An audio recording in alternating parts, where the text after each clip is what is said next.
Bonjour à tous les partenaires de l'univers Refoua, bien-être et santé. Voilà, aujourd'hui, je voudrais parler d'un test qui est vraiment crucial pour pouvoir prévenir les maladies cardiovasculaires, pour pouvoir prévenir l'AVC. Ce test-là est appelé le test qui permet de déterminer le score calcique coronaire. Voilà, donc je reprends. Ce test-là permet de déterminer le score calcique coronaire. Voilà, vous pouvez demander à votre médecin, ce test-là, de faire ce test-là, parce que ce test-là est l'un des tests les plus importants, qui peut vous protéger des maladies cardiovasculaires, parce qu'une fois que vous êtes informé de ce score-là, ça peut vous donner de voir votre risque de développer les maladies cardiovasculaires ou d'avoir les AVC. Voilà, donc tout ce que je vais dire ici ne va pas remplacer les conseils de votre médecin. Donc, je vous prie de consulter votre médecin. Voilà, ce que je vais dire ici est juste à titre éducatif. Voilà, donc si vous voulez prévenir, vous voulez vous protéger des maladies cardiovasculaires ou bien des AVC, il y a une liste de compléments alimentaires que je vais donner, voilà, que vous pouvez prendre. Si ce test-là, vous avez déjà fait ce test et que il est avéré que vous avez un risque élevé de développer les maladies cardiovasculaires, voilà, je vous conseille ces différents compléments alimentaires. Ou bien, si vous n'avez pas, même pas, comment on appelle ça, si vous n'avez même pas un score élevé après avoir fait ce test, mais que vous voulez prévenir, il est aussi de prendre ces compléments alimentaires parce que les AVC, les maladies cardiovasculaires, ne préviennent pas. Voilà, donc dans la liste des compléments alimentaires que vous pouvez prendre, le premier que je peux conseiller, c'est par exemple l'ail. Voilà, l'ail, il y a une substance dans l'ail qu'on appelle l'allicine, voilà, qui sert aussi à décalcifier les artères, à rendre les artères mous, donc, et donc à permettre une bonne circulation du sang. Voilà, et donc l'ail peut s'avoir aussi, on peut l'avoir aussi sous forme de complément alimentaire, voilà, sans odeur.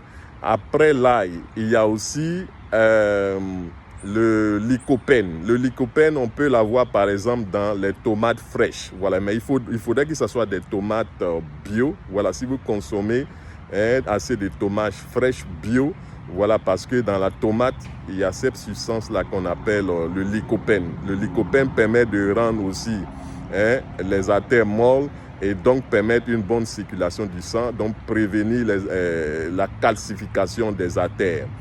Dans la liste, toujours dans la liste des compléments alimentaires que vous pouvez prendre, on a aussi la vitamine K2. Voilà, j'ai parlé plusieurs fois de la vitamine K2.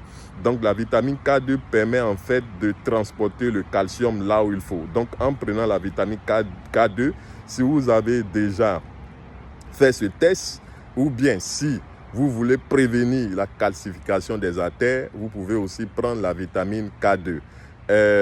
Dans la liste des compléments alimentaires, on a aussi l'oméga 3. L'oméga 3 qui est aussi bon pour pouvoir prévenir les maladies cardiovasculaires. Et aussi, il y a le fait de manger des salades, des fibres qui proviennent des feuilles blanches, des feuilles vertes plutôt, parce que lorsque vous mangez la salade, vous produisez aussi des fibres. Donc ces fibres-là peuvent aider à décalcifier les parois des artères. Voilà, donc pour finir, ce que je vais dire, je vais insister sur cela.